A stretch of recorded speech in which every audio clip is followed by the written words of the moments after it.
Live from the Base Room Studio 3.0 in Seattle, Washington, this is the Podworms Spacecast. The Podworms are 7 lifelong friends who, just like my mom's idea of a bucket full of Halloween candy from my childhood, are filled with drugs and razor blades. Welcome to the Spookcast.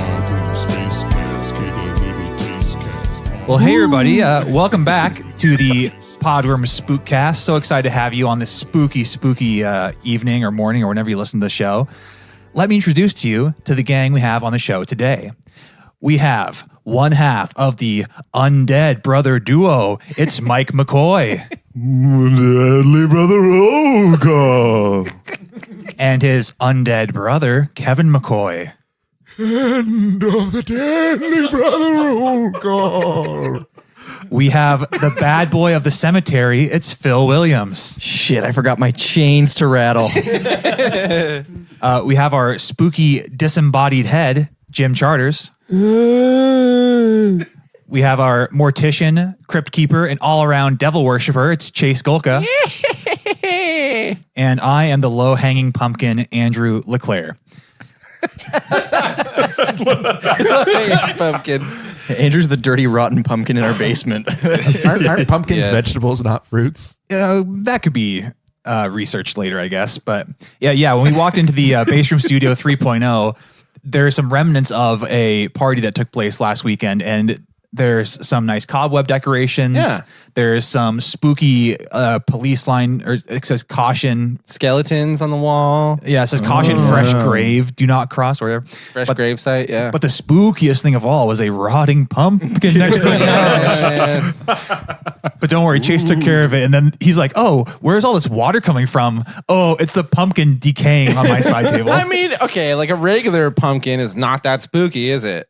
No. You're right. Thanks. You're right, That's, Chase. That's my To whole be fair, point. that's the point. That was a terrible pumpkin, too. We carved that last weekend, and it's already moldy. Yeah, for real. I mean, I guess I don't know. Is that a normal shelf that's life? a bad pumpkin. I, That's a bad I pumpkin. think when you shoot a whole night's worth of fog through a pumpkin, that it's due to rot faster speeds than it up. others. Okay. Yeah. I got you.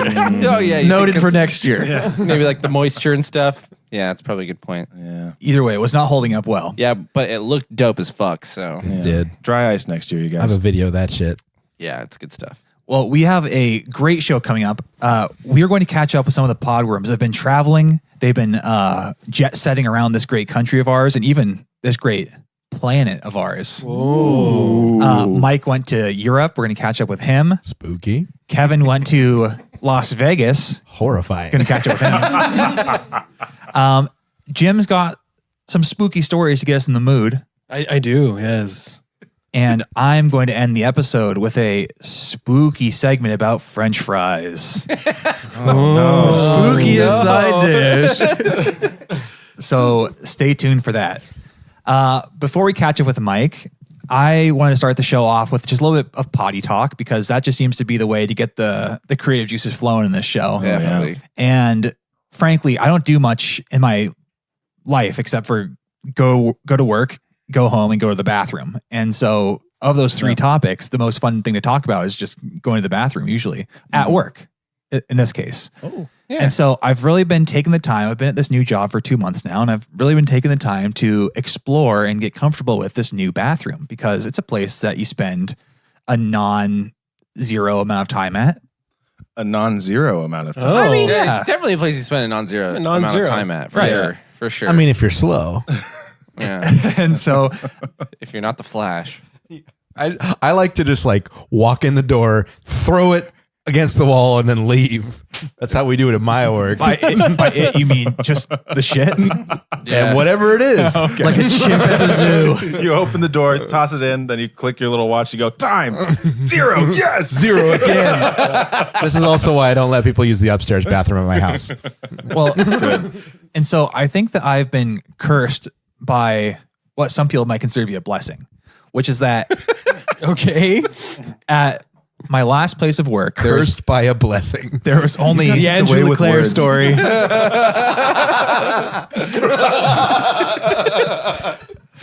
there was only one bathroom at the end of the hallway. Right. You had to walk outside the office, past a few other offices to the bathroom, and it kind of sucked because it wasn't just a bathroom belonging to my office, it belonged to all the other offices, and there's only 2 stalls, right? So no urinals, only stalls. Ooh. And so if you had to take a piss, you'd have to go in the stall and pee. And what some people would do is that they wanted to be alpha and assert their dominance over others. And they're like, oh, I'm just going to the bathroom. I don't need to go in and close the door. I'm just going to go in, pull my dick out like this is a urinal and just pee. And that's okay, except for the fact that I can't see you. And then I basically walk into your back because I see the door open. I go in there. The stall door. Yes. You want people to close the stall door to pee. Well, yeah, because I would walk in basically into the stall while they're taking a piss. Yeah. And like, oh shit, and then back up because, they're asserting their dominance. Are you in a hurry or? Yeah, I think he's in a real. Do you think he's in a hurry? Do you look where you're going? He's in a hurry. There's a door though. Anyway, so I think you have free reign to give them a little hug.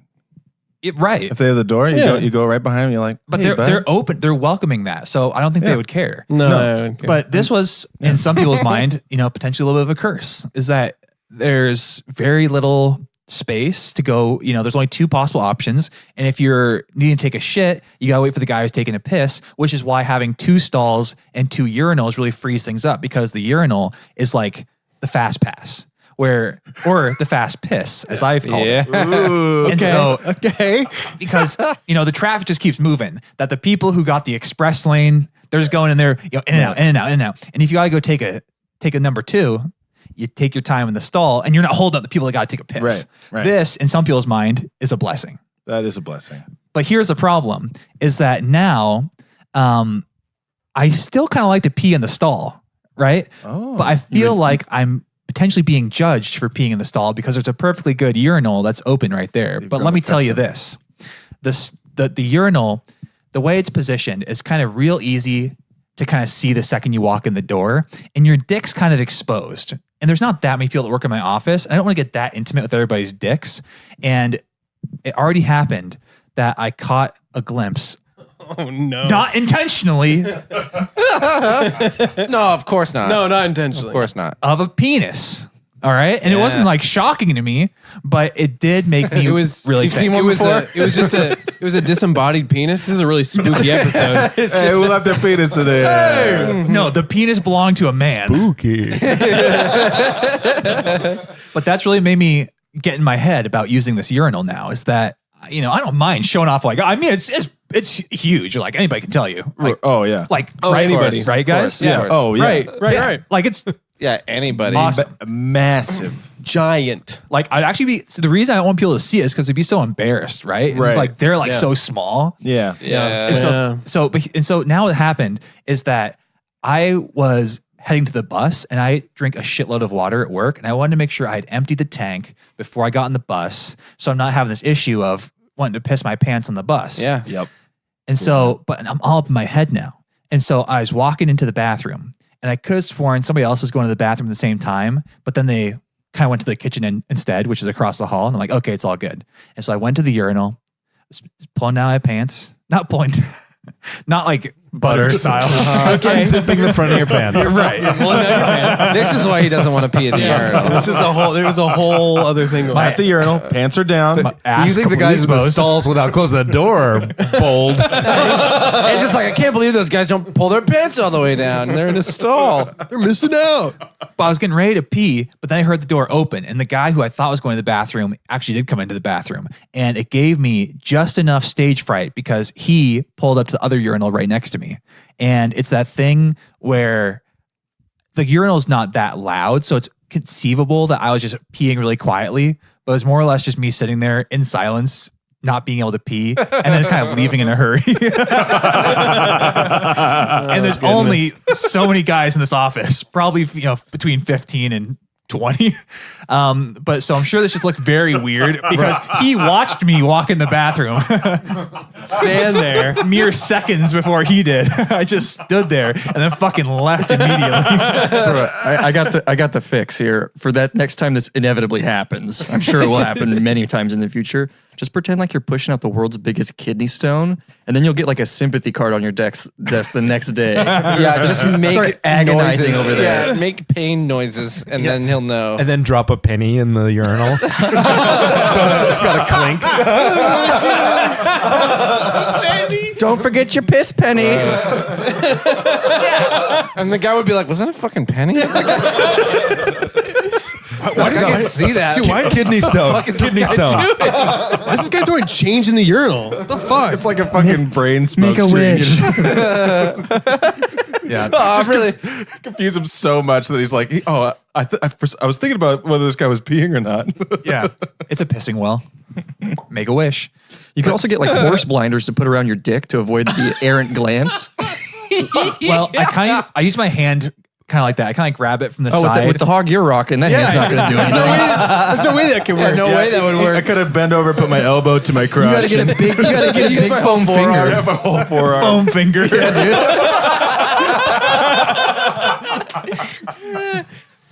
Thank you, Phil. Yeah, so I'm more of a stall guy. That's kind of just where I'm at. And I guess I just have to get over that. Yeah, get over it. Yeah. I'm tired of it. I'm Get tired of you over it. He's talking tall about guys. it. Nothing wrong with that. It's all good. So I'll keep you posted. Go ahead, Phil. Didn't mean to cut you off. No, that was it. There is a third bathroom type, which is the enclosed bathroom, which I think is worse than the stall. Like a one person? Like the one that usually it's handicapped, like the extra large, because then you never know if somebody's in there. And that's like a commitment if you walk in on somebody. Because you like opened the door into their room and they're shitting there.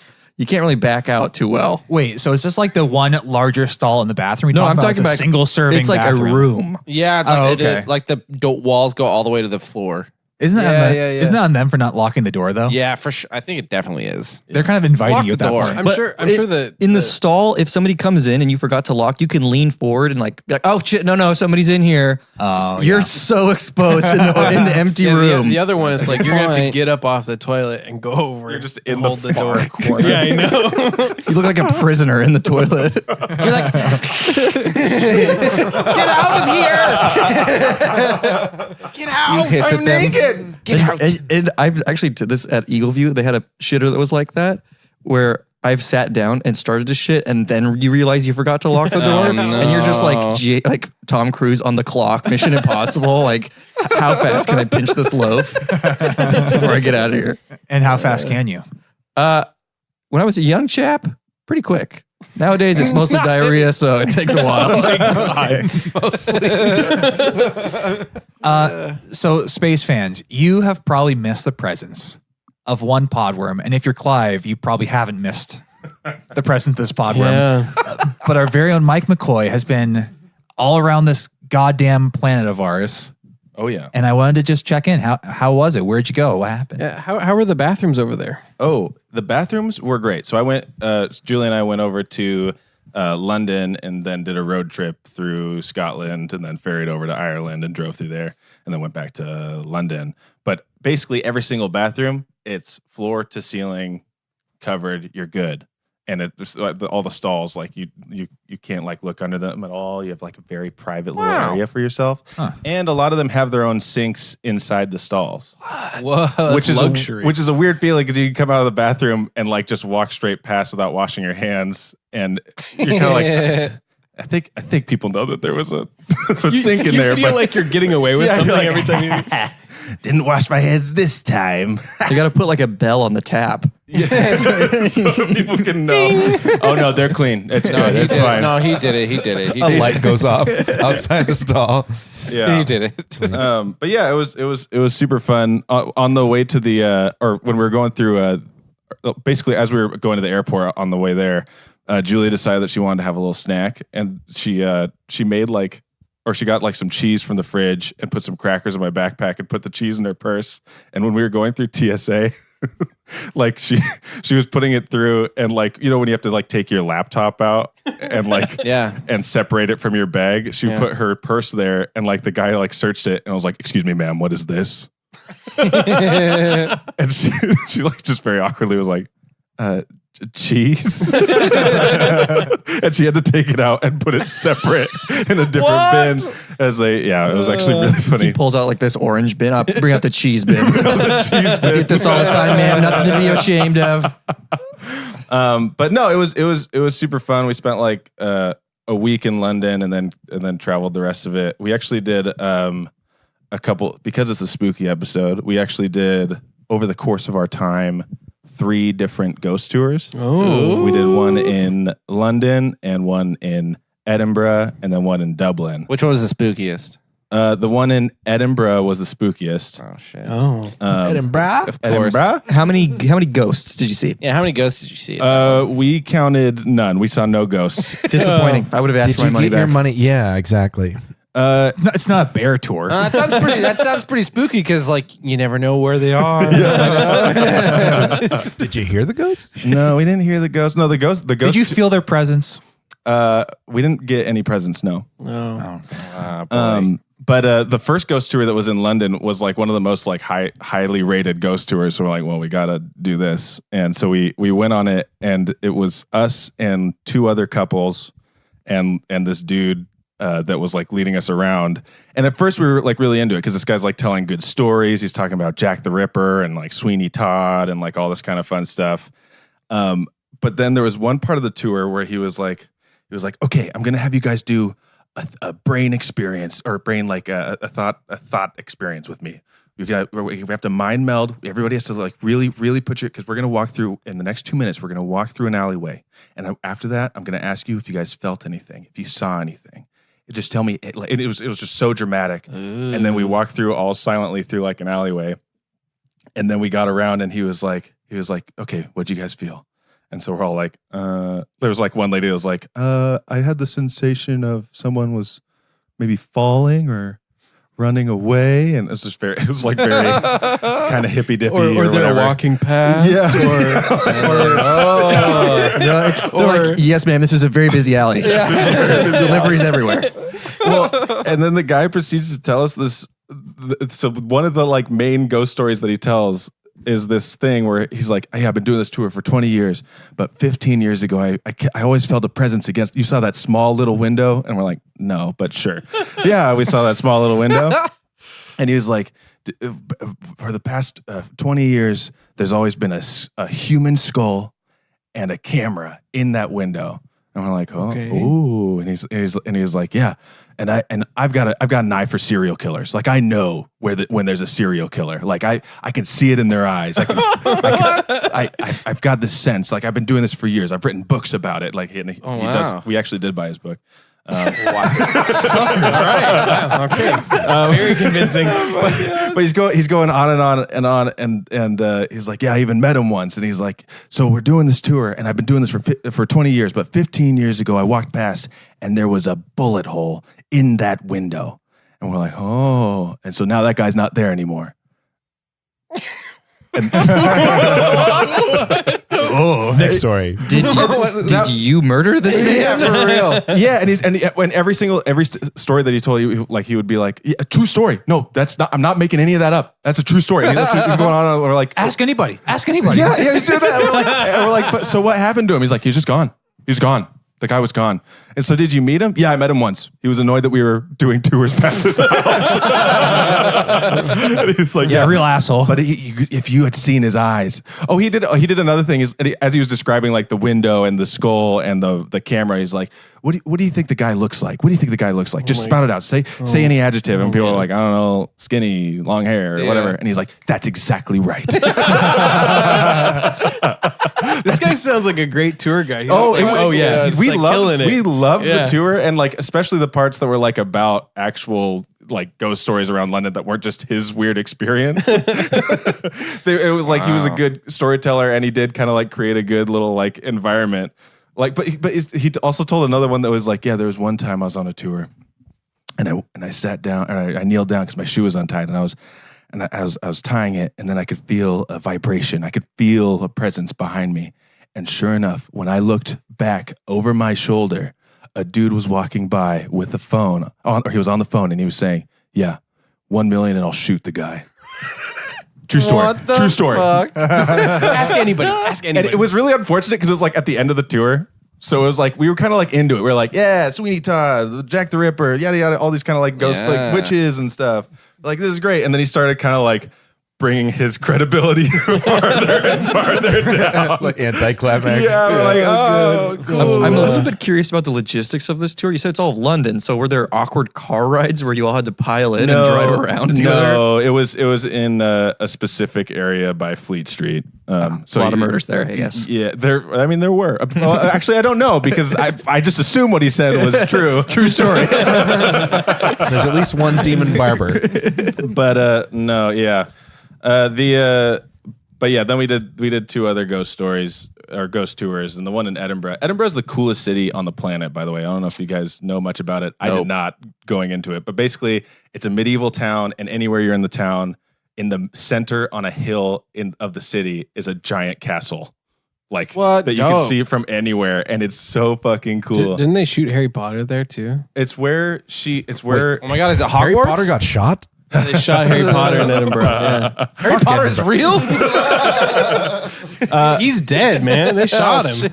They may have shot some stuff there. It was J.K. Rowling wrote Harry Potter in the coffee shop that was there, and there's a street that's like supposed to be what Diagon Alley is based off of, and a lot of the like architecture is what the movie like sets are based off of. And then there's the graveyard there, the Greyfriars Kirkyard. I forget. There's a graveyard there that's like where a lot of the names we actually walked around. It's the most haunted graveyard in the world.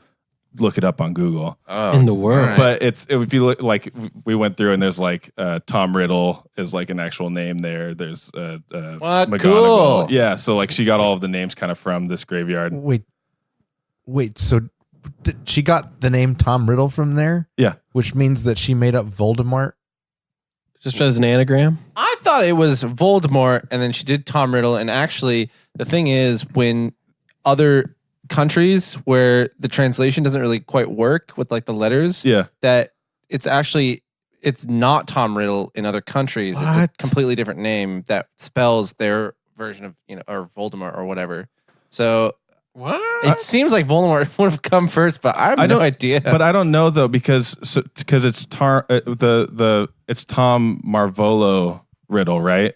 So she may have come up with the middle name. Yeah, she would have had to. Marvolo does sound made up. Right. So, I don't know. She I would don't have had know. to come up with the Because middle name. here's what I think happened. Right, I think she made Voldemort the name in the first book, right, and then later decided to do Tom Riddle. In the meantime, she she retconned went to Greyfriars Kirkyard, to do some research. She found some names. And then she was like, And then she put "I am Lord" Yeah. in front of that. I have a sneaking suspicion J.K. Rowling did not have a master plan for Harry Oh, Potter. no. Yeah, that's probably She was writing it chapter by That's chapter. very But- true.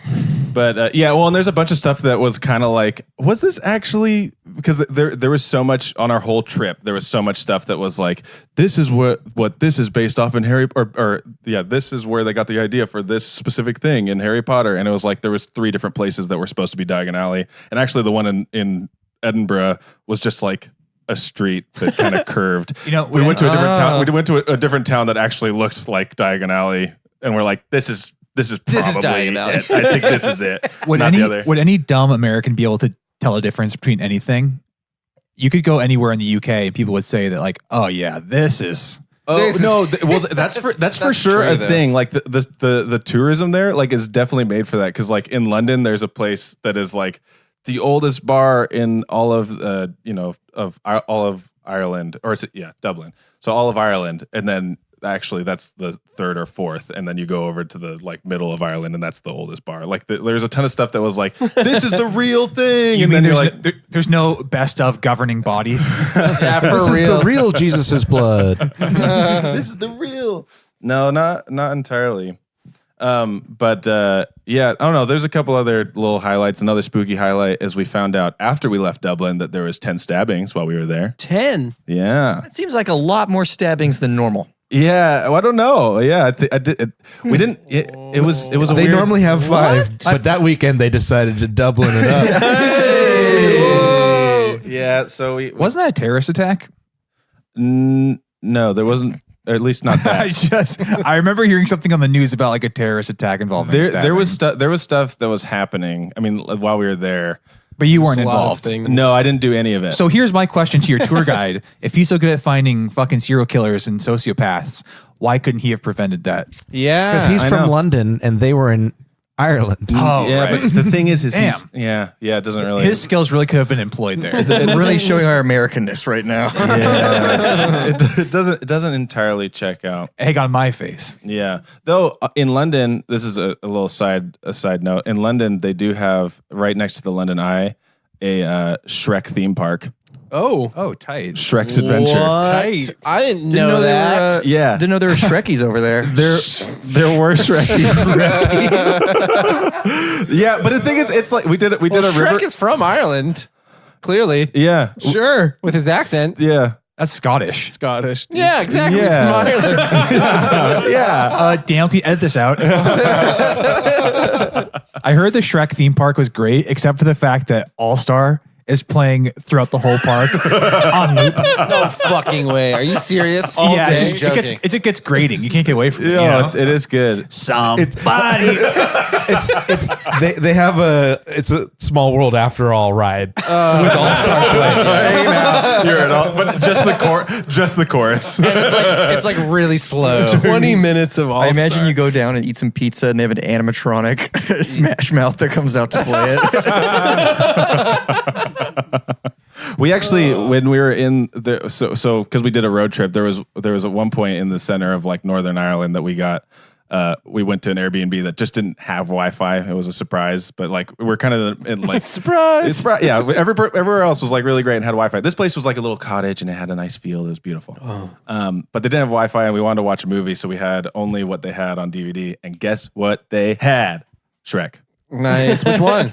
One. Well, they had 1 and 3, so we chose 1.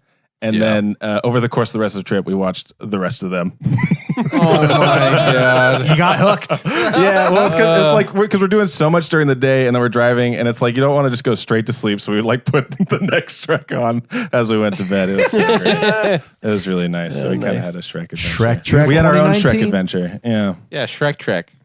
a real Shrek trek. Glad you guys went across the globe to do that. Yeah, it was kind of it's like if you're there, right, you got to watch Shrek. Right. You're just so enveloped. Sounds like a It's highlight everywhere. of the trip for sure. Yeah, Watching Trek. I mean, that's why you guys went there in the first place. Right?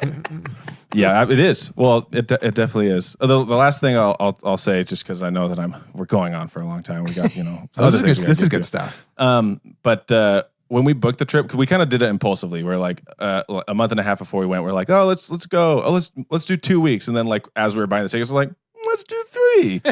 And we didn't realize until like 2 weeks before that like Brexit was going to happen. Yeah. On October 31st, and we got back on the 20th, which is like around when this episode's coming out, I think. But we're like, okay, well, it's before, we'll be fine. It'll all be fine. And then we were at London for 5 days, and we had this like dream of coming back of like we had 1 day in London that we were going to do all the other stuff that we wanted to do. And as we were driving in, we were seeing all these signs for protests or demonstrations. And then the next day was the biggest protest that United Kingdom has ever had. And we canceled all of our plans. There was like millions of people, or not millions. There was over 1 million people like in the streets within like 5 minutes, like a block of our hotel. So we like jumped ship and then went an hour south to our hotel. What, you didn't join in? No. You could have been a part of something great. Yeah, we're like, let's get out of here. We're leaving. We're trying to Brexit out of here. Let's get the Brexit out of here. It was funny though. It was like we talked with so many people about Brexit, and then even like we went on a bus tour in London where we were like on the double-decker bus, like on the top, and we drove past Parliament, and the dude that was doing the like guided tour was like, and there's where Boris Johnson is. Everybody boo. But it's like you're in traffic and he's like, boo, and he's like yelling, but it's like we're stopped in front of like the horse guards and like police that are just like, and we're on a tour bus. And we're like, so funny. And we're like, we just got there, so that was like our second day, and we're like, I don't know if I understand all of this yet. Oh my god, that's You're just so sitting on that funny. bus. You're like, I'm so jet lagged. I don't know what's going on. I don't know if I should be booing with you. The bus driver was Boris Johnson. You failed the test. I want to see you get back to your hotel room and you turn on the news and you guys are just like front and center, like on this bus booing. Asshole American tourists. Americans boo Parliament. You just hold up a big poster of George Washington.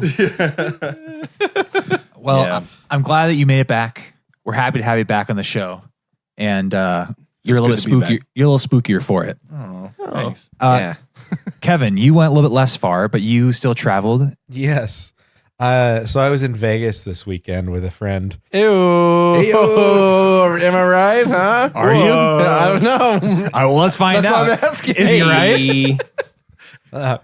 A friend of mine. Who's right? So yeah, Am I right or what? is he right? You're right. I was in Vegas. Hell yeah, dude. That's That awesome. solo Vegas trip we all like to take. No, he's with a friend. Oh, sorry. I was in Vegas with a friend, guys. Sick, dude. Yeah, my friend, he booked Spirit Airlines. Oh, great. That is very spooky. It was super spooky. Is it the same company that puts on the Halloween stores? I was going to ask the exact same thing. They only run on Halloween, October.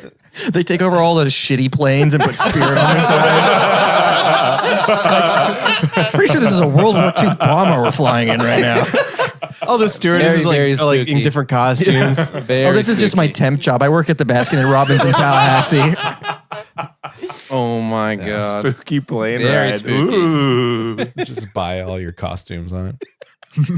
Dude, it was true. Like literally, Spirit could be that because everything costs money on Spirit Airlines. Yeah. Like to bring a carry-on item, it's $55. Holy shit. Like they charge you for everything. Yep. And I like hated it. Would have never booked it, but a friend booked it. But we get on this plane, and the first thing that happens on the way there is behind me, literally the aisle behind me.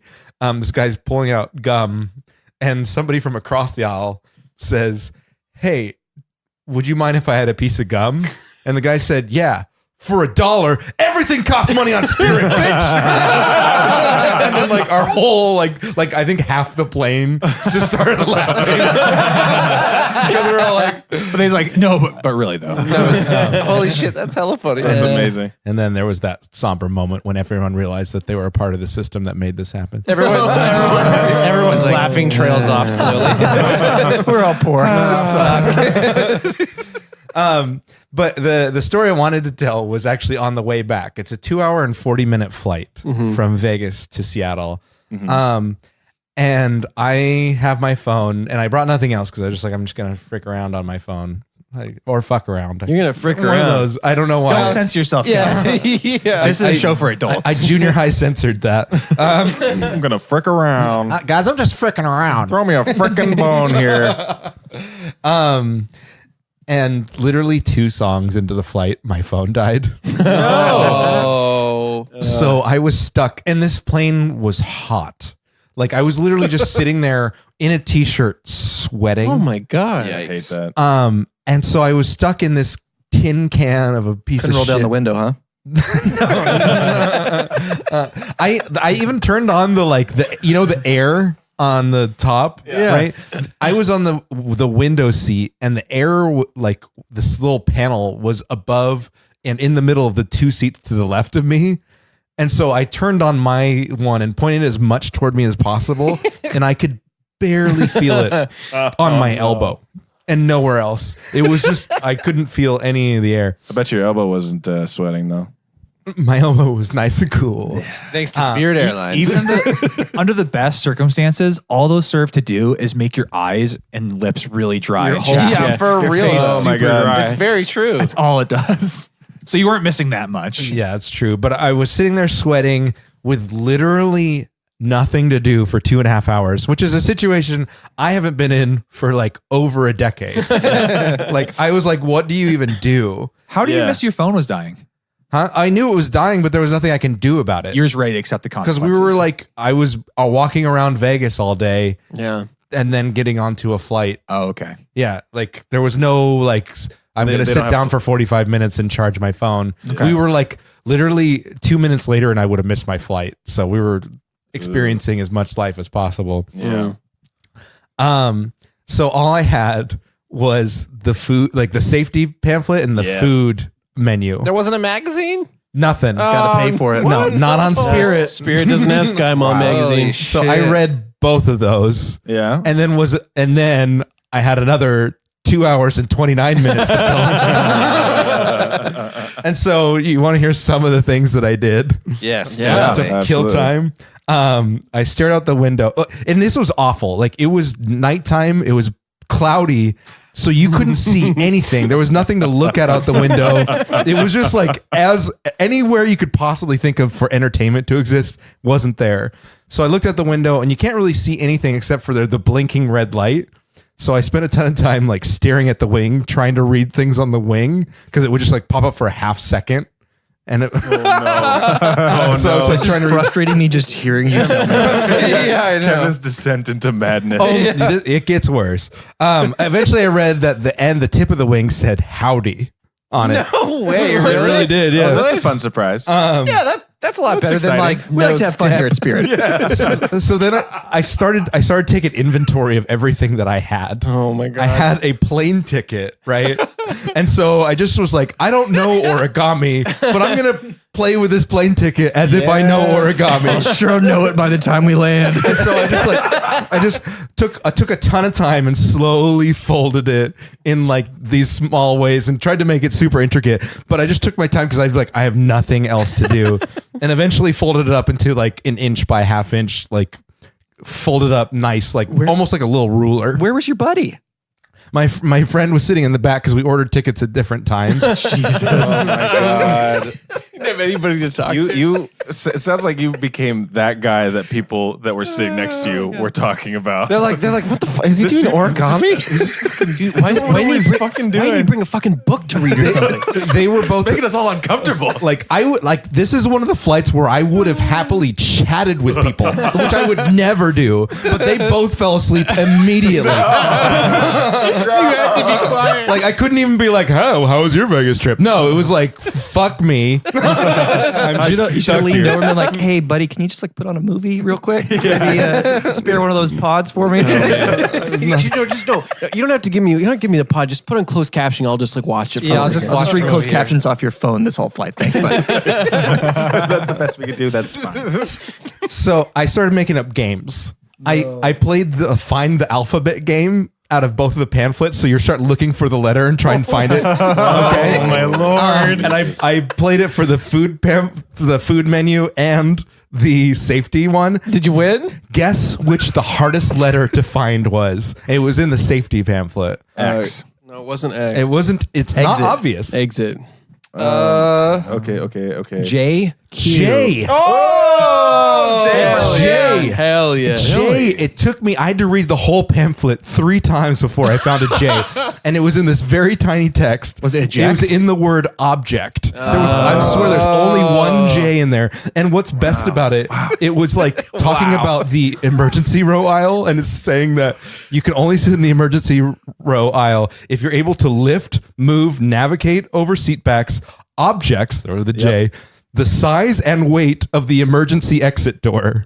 Which I thought was a hilarious way to say it, because it's like, why don't you just say you could be able to lift the emergency exit door?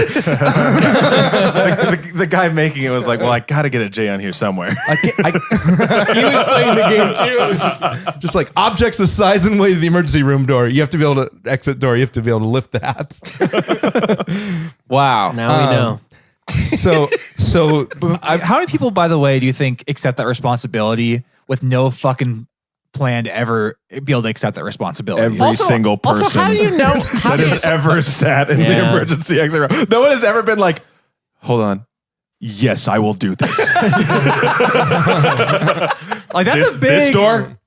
Yeah, I could do that. Yeah, no, I I'll can do do it. because you have to take the door. What is the responsibility? You have to take the door off. You have to, you have to unlock the Oh, I could tell you. You know, Got an expert. Okay. You know, sorry, I didn't mean to derail you, but I actually just sat on the emergency exit row, not on a plane, but on a Greyhound bus Okay. the other day. And side tangent, I thought I had it made in the shade. I had this whole like emergency exit room, right? And this big, kind of angry woman got on the bus, and she's like, "All right, somebody needs to trade me seats right now." And I was like, "Bitch, I ain't trading you shit." I got this nice thing. Nobody's doing it. And finally, the sweet woman next to me is like, "Oh, it's fine. I can move." She's like, "Oh, thanks, hon. You're the best." And she goes off, and then she brings on her like crying baby. Oh shit! And she like sat in the emergency room next to me and was just kind of like, "This motherfucker." Wait, they let babies onto the emergency exit? How was a baby going to open the emergency door? You know, That's a big responsibility. Well, it was one on either side, so I would have been the hero. Can the baby consent to that? Oh. Well, the baby wasn't consenting to anything. It just cried for 2.5 hours on the bus. Dear God. So what is the responsibility on the plane, Kevin? Okay, open one, it you up? need to be able to understand and read English because that's where all the instructions are in. Okay. Okay. You need to be able and the way they say all these requirements is the wordiest bullshit ever. So like instead of just saying you need to be able to turn a crank, it's like you need to be able to lift yourself up, move over to, operate, and turn slight amount of pressure against a door while turning a crank to open up the safety latch. Just like sentences Was the like technical writer for this being paid by the word? I don't know. I don't know, but I'm glad they did because it helped my game.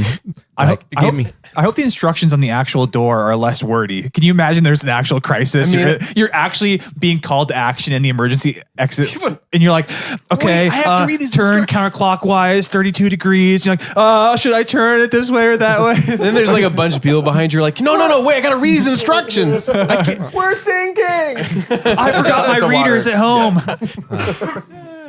You're just like, I'm sorry, did you volunteer to do this? Because I did. And then I don't see anybody else stepping up to do You're this. stuck with me. You're making me very stressed out. I had a verbal acknowledgement that I was supposed to open the door. I made a vow.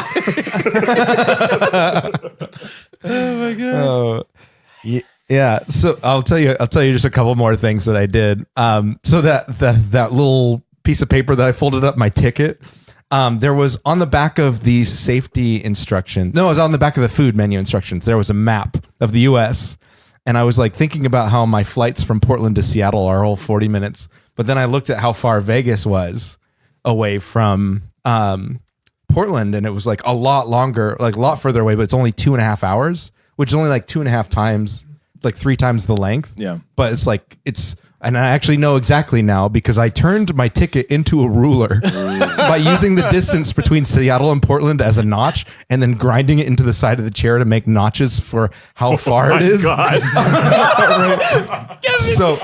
So You were like in prison. from Seattle to Vegas, it's 6 1/3 times longer. I don't know how much that is in miles, but I know that's the ruler that I used on, at least on that map. And I'm sure that map was totally accurate for distance. Well, yeah, and that's also, funnily enough, the exact distance from New York to Orlando. How do I know this? I had 2.5 hours. I had to find out all sorts of shit. I'm willing to bet the person next to you is not sleeping. They're just closing their eyes because next to them is a very sweaty man just grinding his ticket into the seat in front of him. It'll be over soon. It'll be home. It'll be home. I'm going to tell you one last thing. This is not even breaching the surface of how many things I did on this flight. But I'm going to tell you one last thing that was sort of interesting. Because the rest of it's boring as hell. A half hour before the flight, they were like, hey, we're beginning our descent into Seattle, which was like hallelujah to me. I'm like, okay, I'm 2 hours in, only a half hour to go. I feel like I've conquered most of this mind numbingness. But there's still nothing to do for another half hour. Yeah. But I know now that the plane is slowly losing altitude. So what I do is I yawn and clear out my ears. And then I start paying attention to all the pitches. There was 3 distinct pitches on the plane, and listening to the high pitches slowly disappear as your ears fill up with pressure. Oh my God. Kevin's like, there was 3 pitches. I'll tell you, there was 3.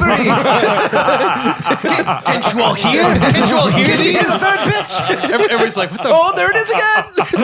He was like, for a long time, I thought there was 2, but then I heard the third.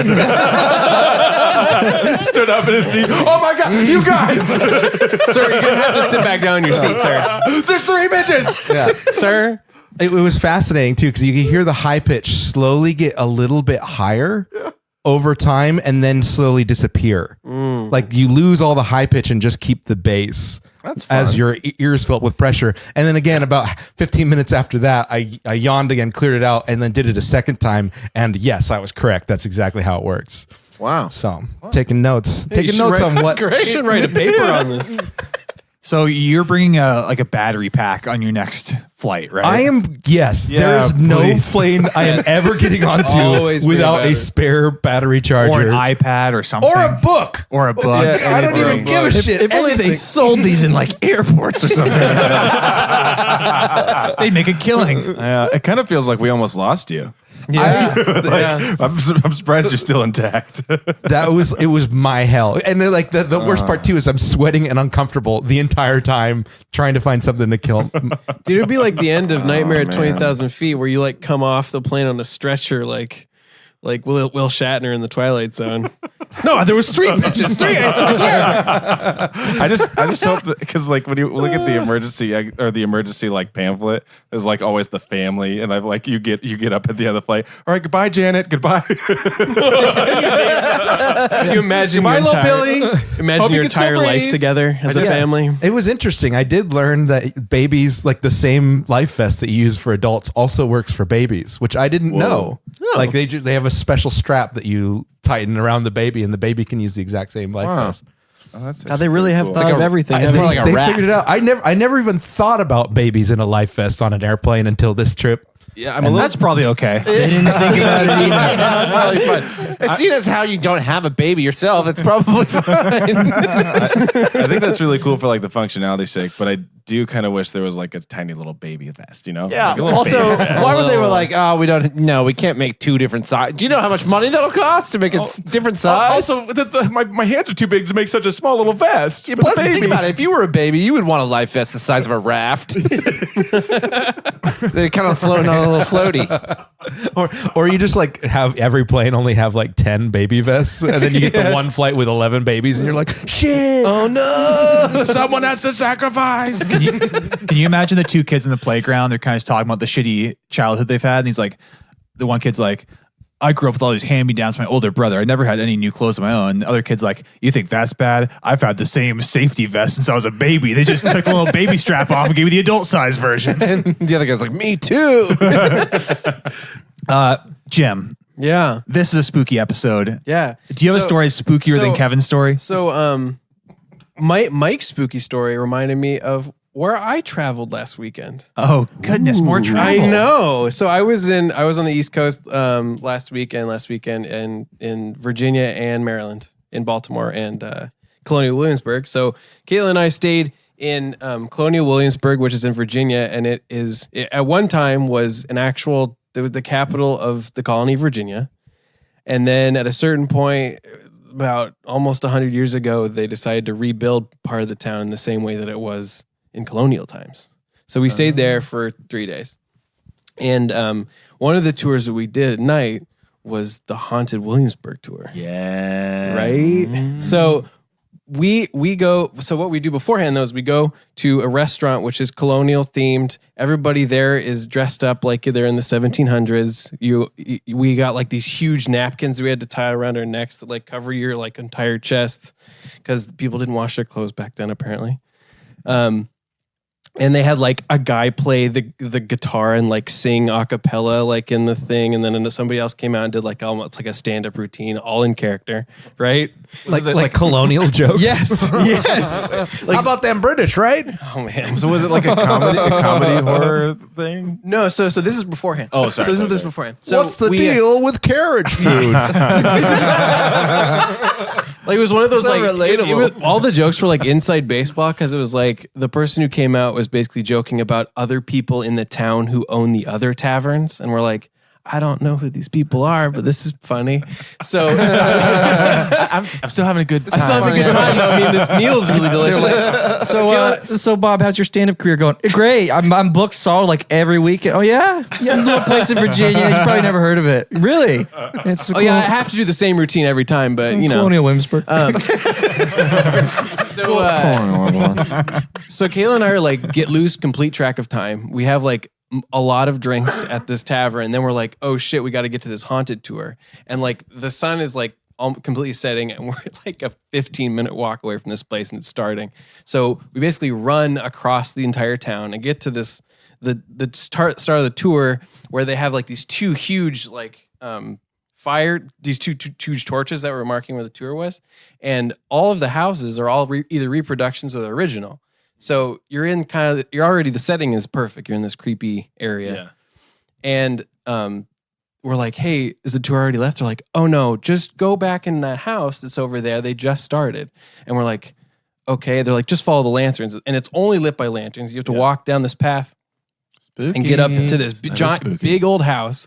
And then we knock on the door and we come in and everybody's sitting on the floor in this like the foyer of this house. And there's a guy like who's like your height, Mike, who's like dressed in like 6'5". Yeah. 6 tall. 6'7". Thank He's dressed you. in Whoa. 18th century clothes. Just now. I I was noticed. 6'5" when I walked in. Yeah. I'm 6'7" now. Because the power of friendship. Wow. Spooky. So thank you guys. Happy to help. So our tour guide was pretty dang good. He was talking about how there was like a ghost in this one house that we were in there that was the wife of the house who ran everything, and she's apparently still around. Where she'll like go and sit on the stairs, and people can only see her if they look through a mirror, and they can see her in the mirror, but if they turn, she's not there, which is pretty spooky. That is spooky. And then the next one we went to. Wait, did you see her? No, we didn't see her. Did you? But he well, did. Did you, I mean, did you use the mirror? This is the fun. Yeah, we all looked. We all looked. Tried to Look see in the him. mirror, Jim. But Yeah, it's pretty the funny clear. thing is that our tour guide was not really in character. He was just playing tour guide in the outfit. So like we didn't know anything about this, and then like right after he's talking about this, he's like he whips out his phone, and we're like, oh, okay, this is like you're not even gonna make like be in character at all. So he shows us a picture that like has like a blue light on the staircase. An orb? Yes. Yeah, like some orbs. I know all I know about the orbs, dude. Elementary, okay. He's like, really she was is. wearing a blue dress. What do you think that looks like? And he's like holding his phone around the entire everything. I mean, like this guy was great. Everybody was like so into it. Yeah. And then like we walked all the way back across the town to the governor's mansion. The whole time he was talking about Blackbeard and his pirates being hanged because there was like a bunch of them that got shipped to Williamsburg and got hanged in the town. And then the last house we went to was he told this like amazing story about how this guy was a security guard because they have to like go through each of the houses every night and like make sure nobody's there. And the security guard like basically was like one of those things where he went in the basement to like sweep it, and then he like immediately like radioed the campus police and were like, I need help, somebody come back. And then they didn't hear from him for like an hour, so they sent out like some police cruisers and went down there, and then he was like locked in the basement, and he locked himself in there, and they didn't know how he did it, and they pulled him out, and then he like turned in his badges that night and quit and never told anybody about what he saw. We're like, oh, fuck. And then they're basically giving the backstory of that house and how like it was at one point it was owned by the guy, one of like the founding father guys who was the president of the House of Burgesses or Continental Congress. And that guy, then after that, there was a guy who was a really awful slave trader, and he like kept his slaves in the basement. And so we're like, oh no, this is like, and we were sitting in that house in like the parlor above the whole thing. It was pretty incredible. It was good. Wow. We had a good time. That's awesome. God damn. Spooky. I love ghost tours. Yeah. They're the best. They're really good. They're super fun. Was he an awful slave trader because he made bad deals? No.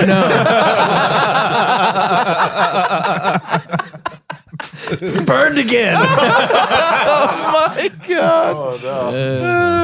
So I'm going to make the executive decision to bump the French fry segment until next episode. Oh, it sounded so scary. That's fine. spooky. Because all this spooky talk reminded me of something that spooked me recently. And Key. it's might not even be paranormal. Oh, Have you guys heard of the app called Nextdoor? sure have. Yep. So Nextdoor is more or less just a community kind of neighborhood app where you can you join based on your zip code or something like that, and it's more or less kind of neighborhood gossip, where for example, someone will say, "Hey, did you hear like a loud bang last night? What was that?" Or, "Oh, I saw a helicopter flying overhead. What's going on?" And just people speculating. And Yeah. also there's there's a pretty good amount of just people kind of giving their life lessons to everybody on there. Yeah. Where it's like, "I almost saw a kid get hit in a crosswalk. Stop at crosswalks." and stuff like that. Like, oh, good thing I opened up my app to see somebody bitch about stopping at a crosswalk. I would have never known. Yeah, but there's a good amount of that. But there's also a bunch of crime related posts. Yeah. Yeah. And I did not subscribe to this Nextdoor app, but Emily did. And when she signed up, she just used my email for whatever reason. And so, Well, I mean, she wouldn't want the emails from that. yeah, she doesn't want the spam. No, definitely not. But send the spam my way. It's all good. Andrew will love this stuff. But I get a weekly digest of all the top posts on the week. And I'd always see it every week and just delete it. And then a few days ago, I saw the weekly digest. And I'm like, I should get into this app. I mean, it's already using my email address. So I logged into the app. And then I just got down this real rabbit hole of all the crime related posts. Mm-hmm. Oh, no. And there's been a bunch of like car break-ins. There's been theft. There's been a bunch of gang related taggings in the neighborhood. There's a whole like ongoing conversation. Lots of engagement on there, by the way, of posts about like gang activity in the neighborhood on the rise. And I'm like, holy shit, I thought I was in a pretty safe area. Yeah. Apparently not. And so I'm getting real like fear mongered by this. And everybody's posting with their Ring video doorbell videos. Yeah. Because it's like package theft or car break-in. They always have the video footage of it. Oh, yeah. And like, should I get a fucking Ring video doorbell? Because they're making me like, I'm getting pretty spooked. But then the kicker was that there's a lot of like car prowling where it's like a video of a guy walking at like 2 a.m. All the shit, by the way, all the bad shit is between 1 and 4 a.m. So Okay. just stay inside. Okay. Word to the wise. Stay inside. Inside, But right. Okay. most of the stuff is car prowling and that kind of stuff. And what was interesting is that there's a bunch of people, probably about 50 people in different posts posting about this handwritten note they're getting on their car that said, "Hey, if you want to sell your car, call Mike." And they give a phone number. And so people said it was a scam or something else. But anyway, this guy got his car stolen from his driveway. And he's like, "Oh yeah, I'm like at this crossroad next to this park." And I'm like, damn, that sounds like a rough area of town. Like, where are they getting the car stolen? And so he gave his cross street. So I looked on Google Maps, I'm like, that's the park next to my house. And so now I'm like, maybe I should get some fucking like motion lights or a Ring doorbell or something. Because Lights freak people out for sure. well, they deter you because I think people who steal shit are looking for the low hanging fruit of like the empty house, no one Shit, home. that's you, dude. Sure. Well, because most thieves, They're looking for you, man. no, I'm the low hanging pumpkin. Oh, But most thieves are looking for they're opportunists because if the door is unlocked, it's just easier to go in. Yeah. Where if somebody actually wants to break in, they'll break in, right? Like the biggest, worst lock you can get, they'll just break in. Yeah, and they'll plan it out too. They'll break a window, whatever. And so if your house is less easy to rob than another, those kind of go past. And so the motion light makes it easier to be seen. The video doorbell, like just go to the person who doesn't have the doorbell. But it's interesting because I always just kind of stay in my house and I'm always I don't really leave the house after like 9 most nights. And all this shit goes down like at weird times of the night. So I'm like, what kind of weird shit's going on in my neighborhood that I'm not even aware of? Yeah. That's the real spooky shit. Do you My guys ever think about that? Like, do you ever look at like that kind of stuff in your neighborhood? My favorite part of the Nextdoor app in my neighborhood is because it's the same thing. I didn't want, like, Caitlin deals with all that. I don't really care because there's a lot of BS on Nextdoor, as you know. Right. But my favorite post that gets repeated over and over again is white male, black hoodie, on a bicycle casing houses. And it's like every day this happens. And this is like the guy you just described is like 20 different guys in Everett that I see every day. Like, and it's always like, all right, he's just going from one end of the city and the other in the alleys. He's not casing houses, just some guy, white male, black hoodie, backpack on a bike, casing house. Oh, well, he had a backpack, so. It looks like he stole a bunch of newspapers. Exactly. It's the same guy. That's a good one. Yeah. Yeah. Anyway, that was. So now I'm kind of like, maybe I should just not look at the Nextdoor app because before this I was perfectly fine. Now I think my neighbor's a crime. Just get a gun. Should have looked, man. Yeah, Just get a gun. the only thing Okay. that's happened, we were on it wasn't on the Nextdoor, but it was on a Facebook or one of the Facebook like Bothell apps when we were living in Bothell. Was when the clown epidemic happened. Oh man. As there was Yikes. one that was like within 100 feet of our, or like within like a block of our house. Clown sighting. Yeah, there was a clown sighting, and so we like it was like the only In a time mirror? I've ever really had like, oh, there's crime. It's not even crime. It's like there's just a clown outside. Okay, we're gonna lock the door, turn the lights on. Like we were like still up, but we were like hiding. Like there's a fucking clown outside. Look at this clown. Before we close out this episode and let our fans go eat their candy, I wanted to get your vibe on something that I'll just give my opinion. I don't want to lead you guys, Okay. but I fucking hate pun costumes. I hate them. I think there's almost nothing worse in this world than a pun costume. Like for example, you're like in a SEAL costume, painted blue, and it's like, oh, I'm a Navy SEAL. You know, just Yeah. like the reason I hate pun costumes is, and the reason I hate puns. Period. I hate puns. They're the worst kind of humor, and the reason why is because they're almost always so self-congratulatory. Where the only reason you tell a pun is because you know you're gonna get this reaction. Where it's like you tell the pun, there's a pause, and then it's like, and then like they point at you and like, oh, that's a stupid joke. But then you're like sitting there waiting to like fillet yourself, like, oh.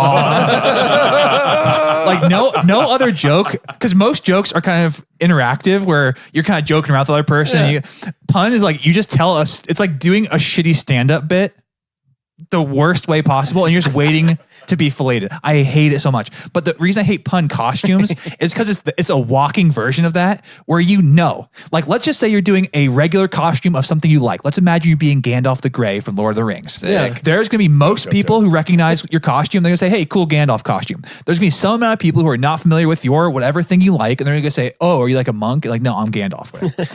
A pun costume is inviting every single person that walks past you to question you on what you are, and you get that smug Yeah. moment where like, I'm a Navy SEAL. And they're like, oh, ha ha ha. It's like, that's not fucking funny.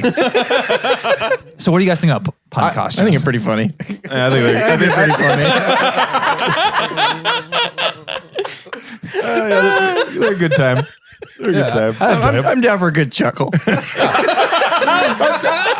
Chortle if I can. You know, I mean, Dude, I like a pun costume that I can observe across the room, not get it for 4 hours, and then be like, oh, that's what he was. I thought he was just stupid. Hand off the ashtray. Some stupid shit like that. So you guys are all on board with fucking pun costumes? Am I the only person who doesn't like pun costumes? they do like take a degree of cleverness to like have to come up with the two ideas into one thing instead of just being like, I'm gonna be a pirate, you know? Yeah, it's creative. But it's the kind of, it's creative. Isn't it the kind of, it feels like the kind of clever where you think you're so clever and you want people to know how clever you are. You're right. There's definitely a degree of that. I would rather see somebody like in a fucking like sick Gandalf costume than someone who's a Navy SEAL. Right, like take the spirit of the holiday. Yeah. Go all out. But it seems like if you're the kind of person who has a pun costume, you're also going and posting it on like 6 different subreddits. Oh, like, geez. check out my super funny costume. Yeah, it's not for other people, it's for you. I'll give you this, You're Andrew. doing it I for usually you. don't like the people that do pun costumes, Yeah. but the costume itself. Yeah, true. So you make a separation between the two? Yeah. You know, I don't judge based on the costume itself. Okay. Well, I'm very curious, space fans, what did you dress up as for this Halloween? Was it a pun costume? Let us know. Was it a sexy pun costume? Oh, I like that. Send us pictures of your Halloween costume. Yeah, slide in our DM. Especially if they're sexy pun costumes. Yeah. Send us your sexy pun costume Or pictures spooky puns. to pwspacecast@gmail.com. We will post them on our social media or read about it here on this show. If you want to follow us on our social media and see all of our great sexy pun costumes, we have a multitude of them. We have Podworms Spacecast on Facebook, Twitter, and Instagram. We also have a website, pwspacecast.com. facebook.com. We are very active on there, so check that out. Super active. If you have enjoyed this program and you're looking forward to episode 100, share this show with a friend, a family member, a construction worker. Let them know about this program and share in the fun. And as always, space fans, until next time, keep swerving.